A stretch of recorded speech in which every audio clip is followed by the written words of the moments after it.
अपनी बीवी झुमरी और अपनी 5 साल की बेटी गुड्डी के साथ रहता था। रामू गांव के सेठ जुगल प्रताप सिंह के फैक्ट्री में काम किया करता था।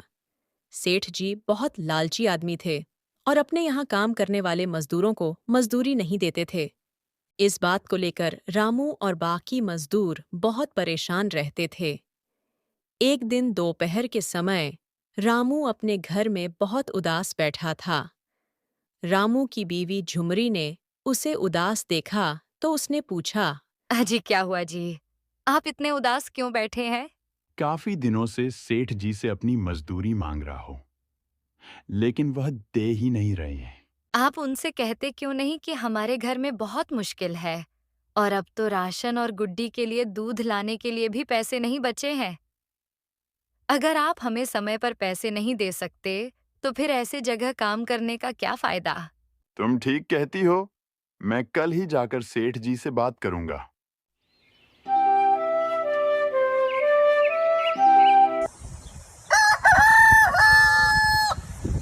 अगले दिन रामू सेठ जी से मिलने जाता है। क्या बात है रामू? सेठ जी, आपने मुझे 6 महीने से मेरी मजदूरी नहीं दी है। मेरे घर पर राशन खत्म होने को है। मत भूलिए, मेरे घर में मेरी पत्नी और छोटी सी बेटी मेरी जिम्मेदारी है। तो मैं क्या करूं? तूने अपनी बच्ची मुझसे पूछकर पैदा की थी क्या? सेठ जी, मैं तो बस अपने पैसे मांग रहा हूं। मुझसे बदतमीजी से बात मत कीजिए। क्या कहा तुमने? जा नहीं देते तेरे पैसे। तुझे जिससे शिकायत करनी है कर ले, जो उखाड़ना है उखाड़ ले। इतना कहकर सेठ जी ने रामू को धक्के मारकर बाहर निकाल दिया। रामू घर पर आकर सारी घटना अपनी पत्नी झुमरी को बताने लगा। चिंता मत करिए जी, ईश्वर पर भरोसा रखिए, सब कुछ सही हो जाएगा। तुम समझ नहीं रही हो झुमरी, घर का राशन खत्म होने को है। आज तो मेरे पास गुड्डी के दूध के लिए भी पैसे नहीं हैं। अब मैं क्या करूं? चिंता मत करिए जी, मैं अपने पड़ोस में रहने वाली सुनीता से कुछ पैसे उधार ले लेती हूँ।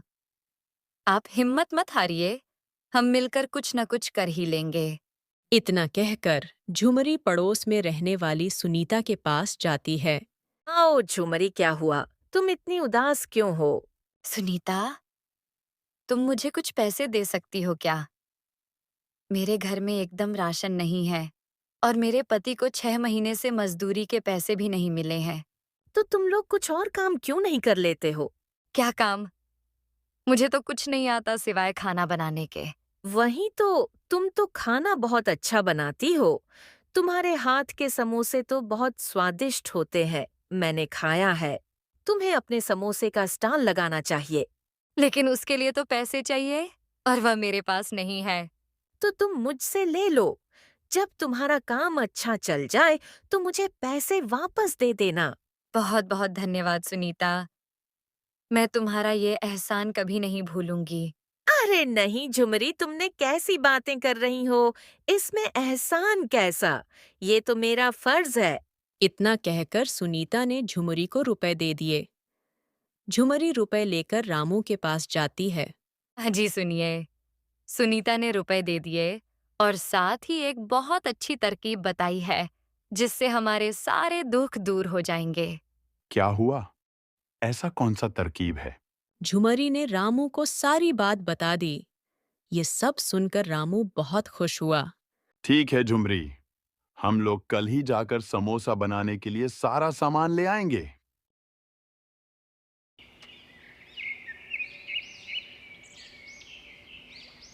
अगले ही दिन रामू और झुमरी जाकर समोसा बनाने के लिए सारा सामान ले आते हैं और समोसा बनाने के लिए स्टॉल लगाते हैं। देखते देखते रामू और झुमरी के समोसे पूरे रामपुर में मशहूर हो जाते हैं और लोग दूर दूर से उनके समोसे खाने आते हैं। एक दिन गांव का मुखिया रामू के स्टॉल पर आता है। बड़े चर्चे हैं तुम्हारे समोसे के रामू, एक प्लेट देना तो। वाह, ये तो लाजवाब है। मेरे पोते का जन्मदिन है। क्या तुम 100 समोसे बना सकोगे? 100? जी, जी बिल्कुल। जहां सफलता होती है वहां जलन भी पीछे पीछे चलती है। रामू का पड़ोसी जल भुन गया था रामू की कामयाबी देखकर।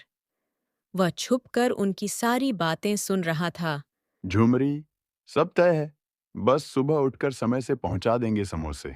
हाँ, भगवान ने चाहा तो ये हमारा सबसे बड़ा कदम होगा। रात को जब रामू और झुमरी सारा काम खत्म करके सोने चले जाते हैं, तब उनका पड़ोसी आता है और चुपके से समोसे की टोकरी उठा लेता है। सुबह हुई, पर रामू और झुमरी की उम्मीदें चकनाचूर हो गईं। झुमरी, टोकरी कहाँ गई? हमने तो यहीं रखी थी। हे भगवान, टोकरी चोरी हो गई। अब क्या होगा? आप जाकर सारी बात मुखिया जी को बता दीजिए और उनसे माफी मांग लीजिए। रामू सीधे मुखिया जी के पास गया और उन्हें सारी बात बता दी। मुखिया जी, हमें माफ कर दीजिए। टोकरी चोरी हो गई। हम समय पर समोसे नहीं पहुंचा पाएंगे। रामू, चिंता मत करो। मैं जानता हूं तुम झूठ नहीं बोल सकते। मैं कोई पैसा नहीं मांगूंगा। रामू मुखिया जी को सारी बात बताकर घर लौट रहा था। तभी लौटते वक्त रामू ने कुछ देखा। उसके पड़ोसी का बेटा बाहर बैठा समोसे खा रहा था। बेटा, ये समोसे कहाँ से लाए? पापा ने दिए। रामू मुखिया जी के पास जाता है और सारी बात बताता है। मुखिया जी सारी बात सुनकर रामू के साथ आते हैं और पड़ोसी के घर की तलाशी लेने के लिए कहते हैं। तलाशी लो घर की। मुखिया जी के आदमी जब तलाशी लेते हैं, तब उन्हें घर के अंदर टोकरी मिलती है और वो लोग मुखिया जी के पास जाकर उन्हें सारी बात बता देते हैं। झुमरी, देख, मेहनत रंग लाई। हाँ जी, अब कोई हमारा समोसा नहीं चुरा सकता और न ही हमारी मेहनत। ये कहानी सिर्फ समोसे की नहीं थी, यह कहानी थी विश्वास की, उम्मीद की और मेहनत करके उस पर सफलता पाने की। जब भी इंसान मेहनत करता है, तब वह सफल ज़रूर होता है और जीत हमेशा ही सच्चाई की होती है।